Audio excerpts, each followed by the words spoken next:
Yung asawa ko yung hindi. Yung asawa ko yung parating paulit-ulit niya sinasabi kung ano yung nakatakda siya yung mangyayari. Nung namatay siya, parang doon ko naintindihan kung ano yung sinasabi niya. Na kahit anong plano mo, kung ano yung nakatakda, yun yung mangyayari. Kaya kahapon, syempre marami kaming expectations because of the surveys. Nung natatalo na ako, tinatanong ako ng mga anak ko, Mama, bakit zen na zen ka pa din? Kasi sila talagang aligaga. Ang sabi ko naman sa kanila, wala na din tayo magagawa kasi tapos na yung eleksyon eh. Parang ginawa na natin yung lahat na kaya natin gawin. Palagay ko, yung lahat na sipag na kailangan kong gawin, ginawa ko na. Wala na tayong magagawa. Kung ano yung gusto ng Panginoon, yun yung mangyayari. In the first few hours of last night, after yung nag-close na yung mga polling precincts, parang matatalo ako. Tapos lahat nade-depress. Pero ako hindi. Parang ako ang gaan pa din ng pakiramdam ko. Not because inaasahan ko manalo. Pero alam ko na matalo man ako, yun yung nakalaan para sa akin. Manalo ako, yun yung nakalaan para sa akin. Sorry, I'm next. Sorry, I was in the queue. What are your thoughts on a possible Mayor Duterte as president? And if you're elected vice president yourself, you'll have to work with him. Can you give us your thoughts on that right now? Gaon na nga Vice President. I've always repeatedly said this in the Kung gaon na nga Vice President. that Yawa man agi. the amount of support that I was willing to give Secretary Ado. Mar would be the same Hapit na mahuman pero would be the same kind and the same close amount kay of sila, support close kay sila that I should give to whoever wins the presidency. Now, it is apparent that our people have chosen already, and it is Mayor Duterte who will be our next president. He deserves my 100% support. lo, And this is good for the country. It will not benefit the Filipinos if I will not give him the support that he deserves. Ano po yung po ninyo i-attribute yung inyong pangulo sa pangulo po ninyo attribute? At kung ano ba kayo ni Duterte nung pwesto sa gabinete tatanggapin mo po ito? Ako naman po, tatanggapin kung alam kong kakayanin kung ibibigay sa akin ng assignment. As a general rule, kung anong ibigay niya sa akin, tatanggapin ko. Except siguro kung alam ko deep in my heart na hindi ako, parang hindi ko kaya or hindi ako parang nababagay sa ganun. Yung sa akin naman po ay I saw the interview of hindi pala interview, parang may footage kay Mayor Duterte last night. And yung impression ko naman, mas moving forward, mas for healing of the country. Ako, I have very high hopes. Ako tingin ko naman dahil kami yung binigyan, siya yung binigyan. At kung ako manalo, ako yung bibigyan ng pagkakataon na makitrabaho sa kanya. Ano to? Yung sa akin, yung lahat na as much as possible, walang iringan, kasi ano yun eh, nandito naman kami para sa bayan. Hindi kami nandito para sa partido namin. Pag kami nag-assume, parang iniiwan namin yung eleksyon eh. Iniiwan namin yung mga personal namin. Binibigay namin ng buo yung sarili namin para sa bayan. Pero kung kayo pong pagpipiliin ano sir, yung posisyon na yung posisyon na mas gawin po ninyo na po ninyong pakikinabangan ng mga Pilipino.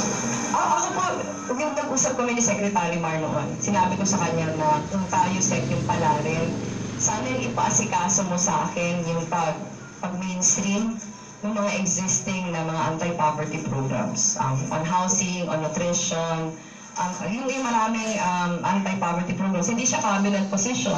Pero sinabi ko kay Secretary Mar, marami kasi ako sa karanasan sa pagsisilbi sa mga manhirap at nakikita ko na ang dami pang pwedeng i-improve sa mga sistemang binibigay. dahil yung pakiramdam ko, yung mga proseso natin na existing ngayon, masyadong service provider oriented, hindi client oriented. Kaya sabi ko, ako dahil for a long time ang tinutulungan ko yung mga kliyente, alam ko kung paano improve.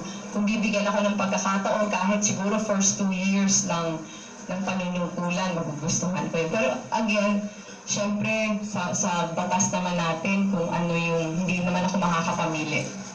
So, syempre depende din yun kay... Last question. I have 2 questions. Sinabi po niyo na you will continue to be supportive of the President, and I think in this case, it's gonna be Mayor Duterte. But where do you draw the line? Alam po natin na meron ng history si Mayor Duterte ng mga human rights violations or mga allegations ng extrajudicial killings. Ano pong stand niyo dito? Ako naman po, hindi naman ako compromising pagdating doon. Ibibigay ko yung buong suporta ko, pero kung hindi yung suporta hindi nag-e-extend dun sa mga bagay na hindi naaayon sa batas. Yun po, I will stand my ground. Kahit siya yung aking Pangulo, pag mali yung ginagawa, hindi naman po ako magtotolerate. I think I have proven this many times, kahit po nung kabahagi na ako ng partido, hindi naman lahat ng oras na sang-ayon ako sa mga pananaw. At ano naman to, very freely na-express ko yung pakiramdam ko. At ako ay nagpapasalamat naman na sa lahat na oras, binigyan ng respeto yung aking pananaw sa mga bagay. Ma'am, last reaction, may mga nagsasabi po na isa na namang biyudang nakadilaw ang nakatalo sa isang Marcos. Ano pong reaction niyo dito? Palagi ko nagkataon lang naman. Medyo hindi naman siguro to sinasadya na ako yung kinuha para lumaban sa isang Marcos. Parati tayong nahahambing kay President Cory. Siyempre honor naman yun sa akin, considering yung binahagi niya sa ating bansa. Pero palagay ko ibang-iba ako. Yung pagkapareho lang siguro namin dahil naluklog kami sa pwesto dahil namatay yung aming mga asawa. Pero tingin ko mas maraming sinakripisyo sa akin si President Cory. Nag-ascend siya sa kapangyarihan sa ibang panahon. Mas mahirap yung panahon na pinasok niya. Nung pumasok siya sa laban, nung nakipaglaban siya kay President Marcos, marami pa tayong mga karapatan na hindi karapatan natin ngayon, na hindi natin tinatamasa noon. Eh mas mahirap yung naging laban niya. Palagay ko parang napaka-unworthy naman para sabihin ko pareho yung pinagdaanan namin. Yung kinamatay ng asawa niya, while pareho tragic yung pagkamatay ng asawa namin, tingin ko mas mahirap yung pagkamatay ng asawa niya kasi dahil yun sa kasamaan ng tao. Yung asawa ko naman namatay kahit very tragic yung death dahil sa aksidente.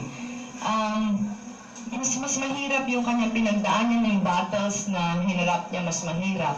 Kaya parang napaka-unworthy para sa akin na iahambing sa kanya. Siguro nagkataon lang na yun nga, pareho kami biyuda ng mga asawa namin na matagal na naglingkod para sa bayan.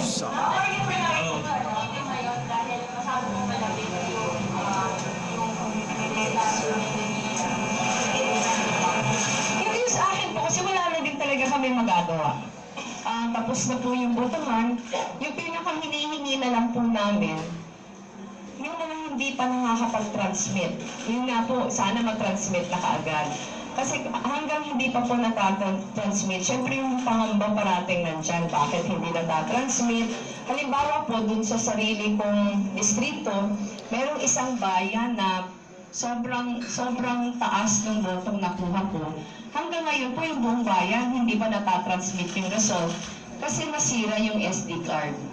At naghihintay pa po kami hanggang ngayon ng kapalit from Comelec. Yung mga ganong pangamba na hanggang hindi pa siya naisasubmit sa Comelec, marami pang pwedeng mangyari.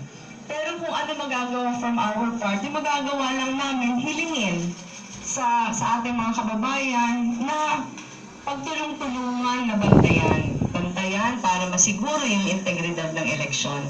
Kasi whether ultimately nanalo ako ng 1 boto o 1,000 boto, wala na din magagawa at this point kasi tapos na yung botohan.